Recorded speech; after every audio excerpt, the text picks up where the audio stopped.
Hello and welcome to this video. Thanks for joining however you joined, by whatever means. I hope you're going to enjoy this video. And as you can see from the title of the video, it's all about mentoring. So I hope you have some interest in mentoring or what I have to say about it, or you're just here to listen because you fancy it. Come along. Yeah, it's all about mentoring, and I'm here to share my my journey with mentoring Gen X, millennials, that demographic. But I do feel like what I am gonna say can help if you're mentoring anyone, and hopefully in life in general. So the other title that I have here is not clickbait. It is not to lure you in slowly. It really is what happened, and just to let you know up front that, you know, if you do have an interest in mentoring Gen X or millennials or that group, there are some challenges that are involved. So anyway, let's get right into it and I'll tell you about it. So first of all, I start with positives and why I mentor and why I've been mentoring. I have been mentoring for over 10 years, probably between 12 15 years. And I came to it through an organisation that I was part of. They asked me to kind of look after the younger girls, and they mentioned, you know, just be with them. And some of their mothers expressed that I should do this, I should, you know, do it. So I didn't really know I was mentoring then. I just thought I was helping.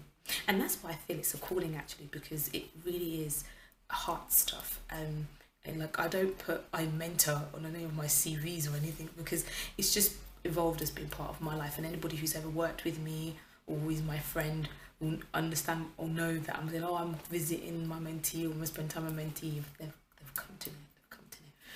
So it's like a calling. So from that, it evolved into more structured mentorship. When I also got some training on it, I understood what you should do and things like that, and really understood what it's about. So I've been doing it and I've thoroughly enjoyed it. There's been funny moments, there's been moments when I've been like, moments when I've been like, why am I even doing this again? But all in all, it's been a wonderful experience, and it still is, because I still mentor to today. So what are the positives? I said I'll start with that. My number one positive is something I alluded to already. It's heart stuff. It's about the insights, you know. It's your giving.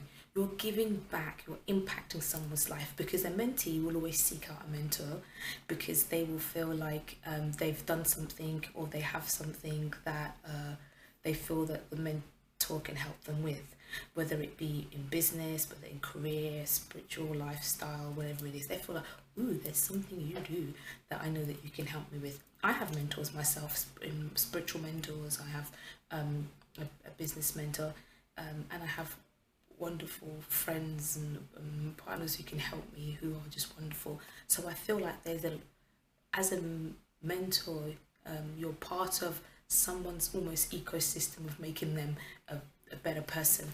That's how I would say it. And it's a mutual agreement, and they, like I said, they'll often seek you out, or you get paired up as part of an organisation where you've already offered that you want to do that kind of a thing, and that's great. And that's why I think it's wonderful, because you get to be part of someone's story of success.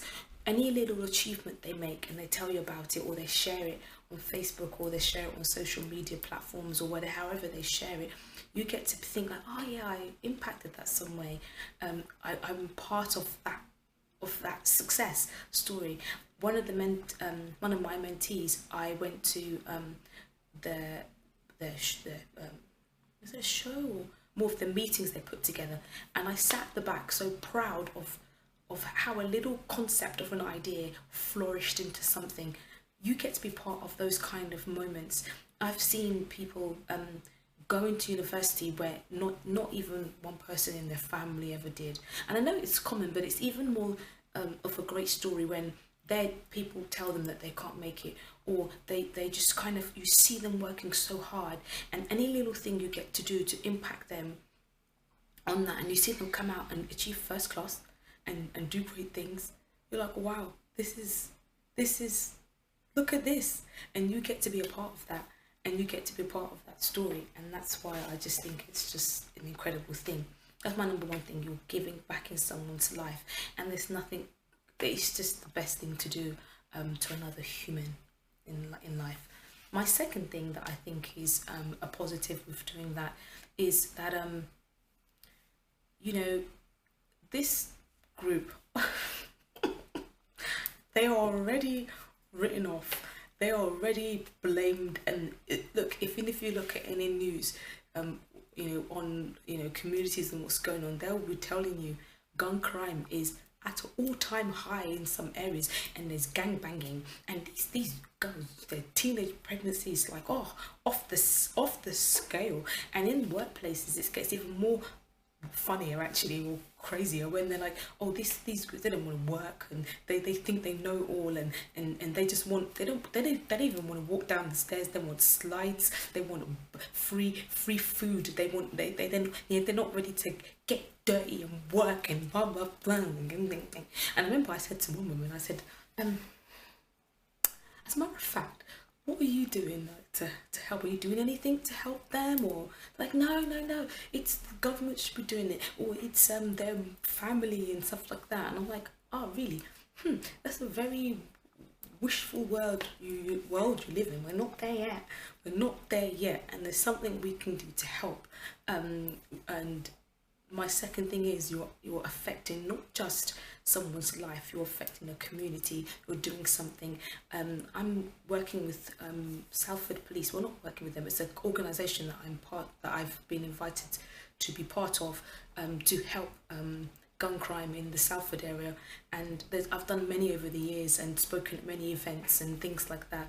And these are just people who thought, oh, I'm going to leave the Moan gang, I'm going to try and do something about it, rather than moaning all day long about this group, and actually taking part to be part of a change. So first, yes, it's an individual. Secondly, it's actually a community or workplace where you can go to your L&D department or your HR department and ask, is there any sort of mentoring structure, to help graduates or to help new starters come in? And it's rather than just sort of going, kissing your teeth or blanking them. It's a way of giving back all your expertise that you've acquired through working, and please only do it if you love people. Or if you love them, don't do it begrudgingly, or because it's not part of that. Remember the heart stuff. So so that's the second thing. It's a community you're affecting. And I've loved managing people over the years and seeing them progress through their careers and get promoted and change happen, and see them learn and take something and but kind of evolve into wonderful, mature adults and great people. And that's what it's about. And I know we're not angels or anything, we don't have all the answers, but it's just being part of a change, being part of the change, advising people and showing them to do what you've done, rather than just telling people, go do that and go change your ways and stuff like that, is actually helping them through that process. And that's what I love to do. So the third thing is the investment part. And I found, I don't know if you found the same thing, but with giving in any capacity, especially mentoring, I found that you gain as well, or what I do. I found that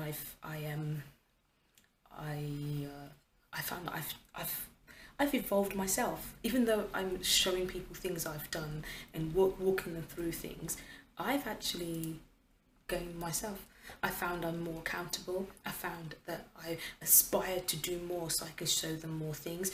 When they're fasting, you're fasting with them. When anything you've learned, you're sharing it, so it causes you to learn more, to delve deeper. Like the other day, I went with one of my mentees to a talk from a guy we listened to, and you're learning as well. So it's wonderful that when you give in any capacity, you get back as well. Well, what I found I do, and it's made me more grateful. It's made me kind of look at people differently. Like especially when people write people off, I think, damn, all they need is a great mentor.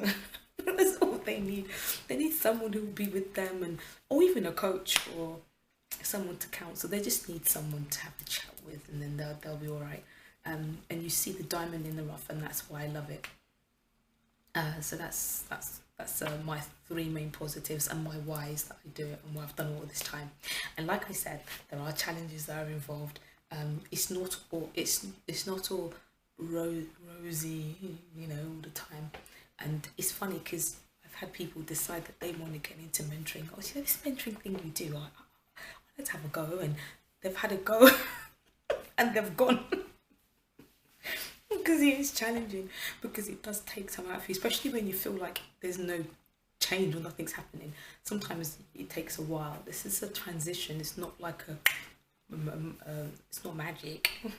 And so some of the challenges are involved is with that kind of thing, is understanding that you have to give your time, and this takes time.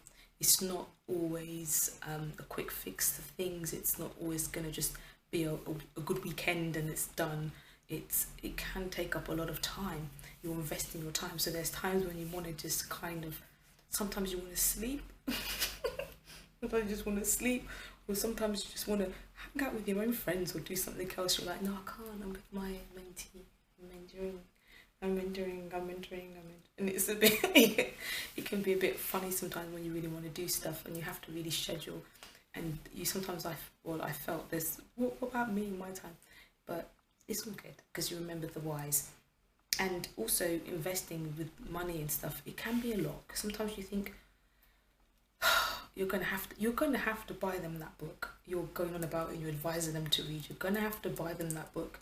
You are going to take them to those places that you're telling them, this is where I went the other day. It's nice because it shows that you really do care and you really are about what you say. Because remember, with mentoring, we're not telling people to do things we've never done ourselves, or trying to get people to live up to something that we can't even attain to ourselves, or giving advice, or you know, this is about real life.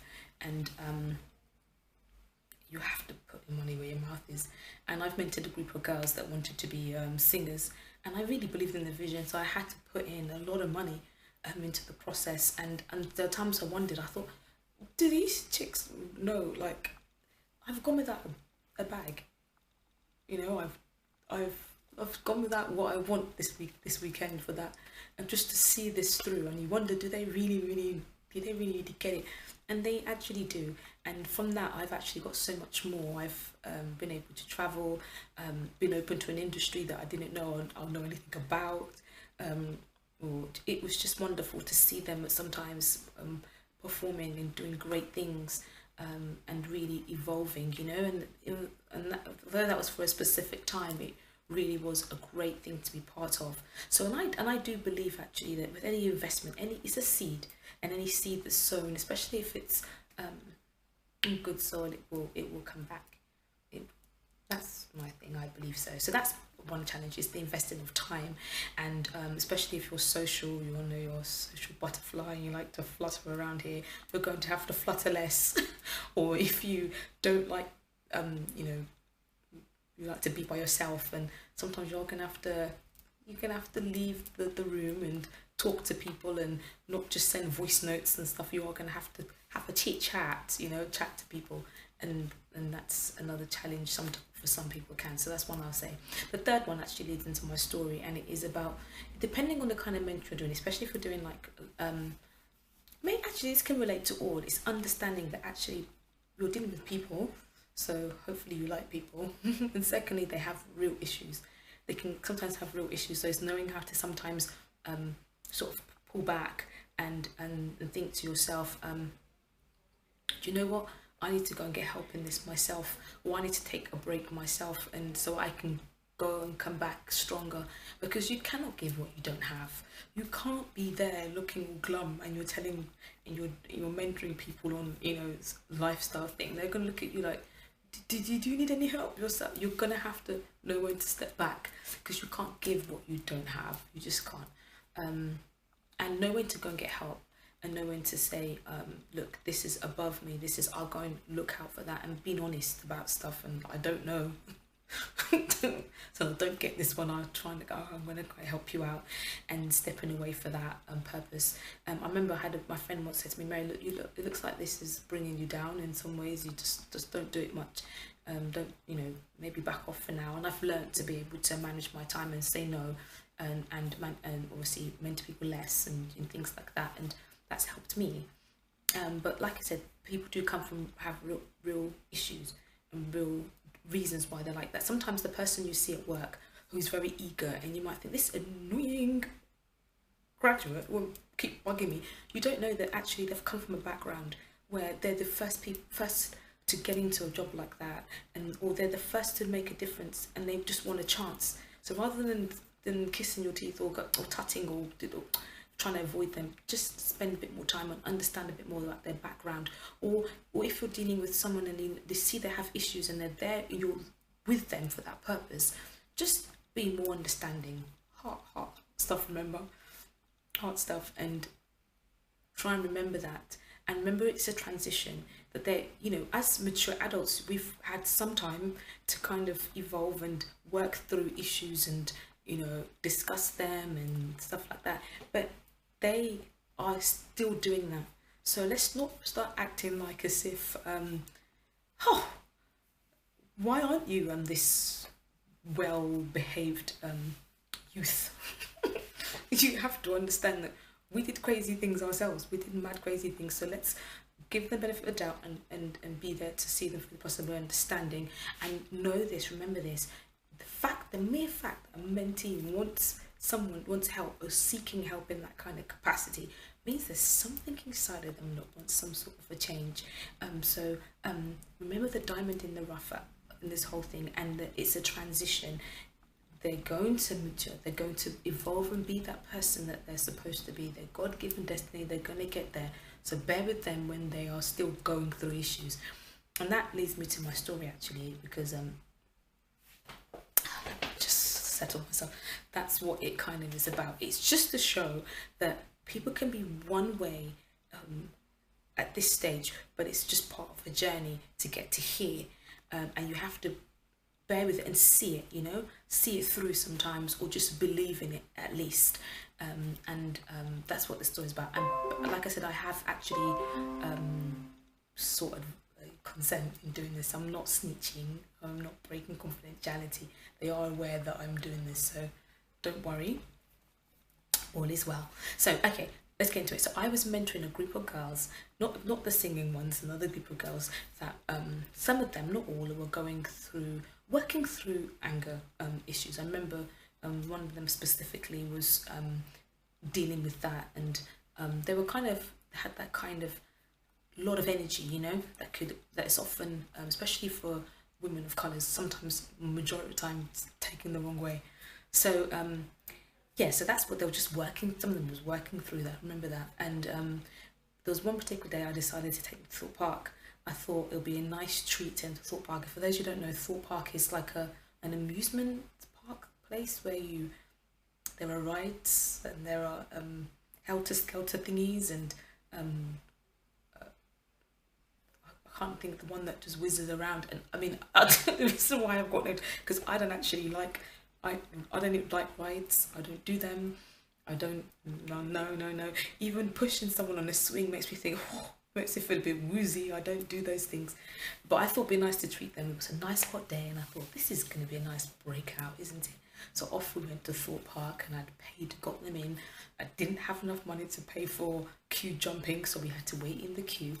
And we joined the one queue, the first queue, and I decided, okay, this queue's long, let me just leave, I'm not riding anyway, let me just go and get drinks. And there's another girl who's like, yeah, I'm not doing any ride, I don't do rides. So off we went to go and get everyone's drinks and things like that. And on the way back, it's no problem, people let us back in the line. I explained, I already was in the queue, this is just everyone's drinks. And the people were nice enough going, go. And it was fine, it wasn't a problem. Till I got to one woman who did not care. Now, let me explain. So my group of girls were a few feet away, and this woman had, she decided to take on some sort of security guard guest in Thorpe Park, put her arms out and was like, you're not going through. So I was like, oh, bless you. Can I just say something? I was already in the queue. I'm not queue jumping. In fact, let me help you out with this one. I don't even want to go on no rides. I don't do no helter-skelters. I don't do it. I don't want to do it. I was here with the drinks, and she just kind of looked at me, and I thought, I know what you're looking at, because I'm actually only like 5 foot tall. I am. And my mentees were a lot taller than I am, a lot bigger. And I think she must have thought, you're either one of their friends or their little sister or something. Like, what's this? So I explained to her, I said, no, no, no, no. Believe you me, I'm their mentor. I'm just here with them, taking them out. Please let me just give them back their drinks and stuff like that. And she just wasn't having it. She was like, no, you're not going to do that. Did you see that sign there? You know, the sign says you can't even do that. I didn't even see there was a sign that said you can't even leave the queue and rejoin or something. I was like, I didn't see that, but don't worry about it. That's for other people, but for me, I'm just giving them drinks. And she was like, no, you can't, no, you can't, no, you can't. I was like, look, please, trying to explain, which of course now is alerting everybody around. So everyone starts turning around. I'm like, and then it alerts my girls, so they sort of edge close thinking, what's going on here? And I'm trying to explain, look, calm down. And she's not calming down. Someone's not calming down. And then she spins round and proceeds to start, I would say, aggressively talking to my girls. And remember, they are working through anger. They remember they are evolving, you know. So I'm trying to tell her, oh, look, honey, cut it out. This ain't what you want. This ain't what you want. But she's not listening. She doesn't want to know. She's going, no, she can't do that. Who do you think you? No. And I'm thinking, I know what this looks like. Bearing in mind, I actually grew up in that kind of area. So ethnic minorities and is minority is less. So I'm seeing what it's looking like. I'm seeing young women of colour and this woman here, and it's just looking like what it's not. It's looking the other way around. I'm trying to calm her down, trying to motion to the girls, oh, don't worry about this one, just calm down. But then she's being aggressive with them, and remember, they're working through the anger situations, and so she proceeds to keep going, and she's not listening to me. I'm like, look, I'm trying to calm things down. People are crowding around gradually, and she proceeds to push. Oh, she shoved or did this or something to one of them. Let me tell you, people, she did it to the wrong one. She did it to the one, the one who you don't do that to. And I was just like, oh, and in slow motion, no squaring up, no nothing. She just went, what? And clean punched this woman. Just one. It was just one punch. And the woman dropped to the floor, knocked out, literally knocked out. And it was, I was like, oh my God, what's going on here? And then it's looking worse. People are starting to get all like faffy. The woman's there on the floor. It's looking dramatic, and then the lines all busting around, and people are coming around. And I'm trying to explain to people because I know what it looks like. So the girls are getting even more upset, and I'm trying to get them to calm down. Thinking, oh my gosh, we've only been here.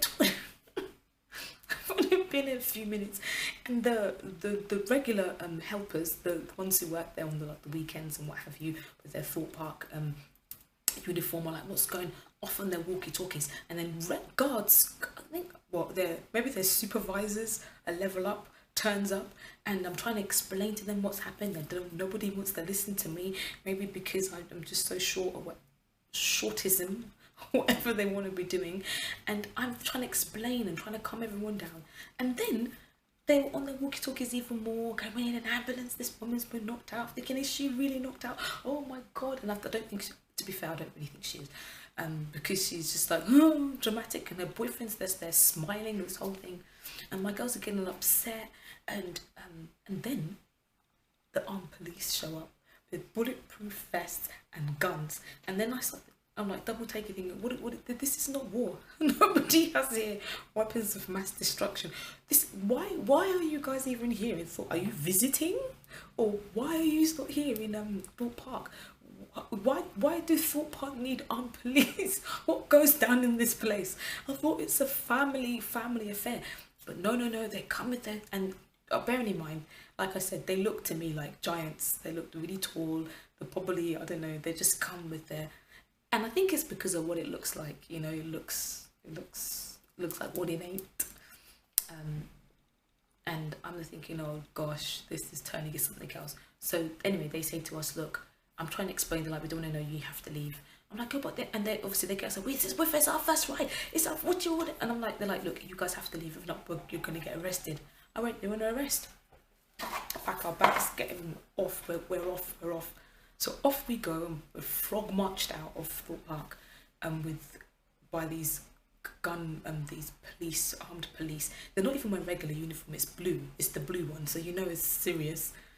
And I kept trying to turn around and say, "Excuse me, they're like, "No, go forward," and they're in their. So I'm thinking, "Oh no!" I'm trying to turn around. I've just paid. Move. You get arrested. Move. And we have to leave.